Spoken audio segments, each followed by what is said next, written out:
Hello दोस्तों, आज मैं आपसे एक कड़वी बात करने वाला हूँ, लेकिन यही सबसे बड़ा सच भी है कि हम सब दुखी हैं। शायद आप मेरी इस बात से एग्री भी होंगे।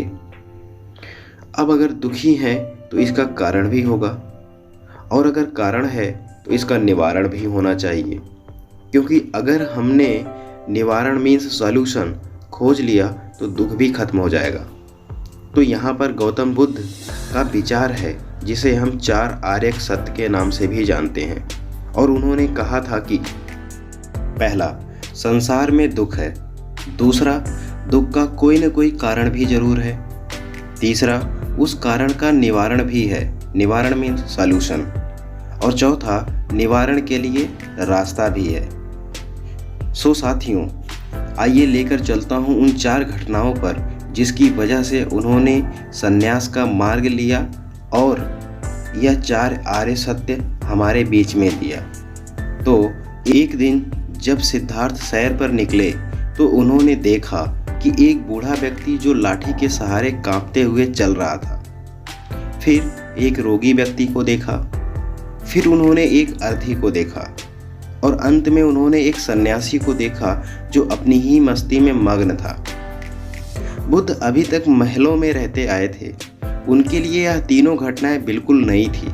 यह उनके लिए एक बिल्कुल ही नया अनुभव था। वह हैरान हो गए यह सब देखकर कि इंसान को इतना दुख भी मिल सकता है। बड़े ही ध्यान से इन सभी बातों पर जो उन्होंने देखा था उस पर विचार किया तो संसार को छोड़ दिया। उन्होंने देखा कि संसार में दुख है। उन्होंने इस बात पर काम किया कि दुख है क्यों, यानी इस दुख का कारण क्या है, और अगर इसका कोई कारण है तो क्या इसका कोई निवारण भी है। उन्होंने पाया कि हाँ, इस दुख का निवारण भी है। निवारण का जो मार्ग उन्होंने दिया वो महात्मा बुद्ध की प्रमुख शिक्षाओं में से एक है। बौद्ध प्रतीकों में प्रायः अष्टांग मार्ग को धम्म चक्र के 8 तीलियों द्वारा निरूपित किया जाता है। बौद्ध धर्म के अनुसार चौथे आर्य सत्य का अष्टांग मार्ग है, यानी दुख से मुक्ति पाने का रास्ता। गौतम बुद्ध कहते थे कि 4 आर्य सत्य की सत्यता का निश्चय करने के लिए इस मार्ग का अनुसरण करना जरूरी है, मीन्स अष्टांगिक मार्ग का।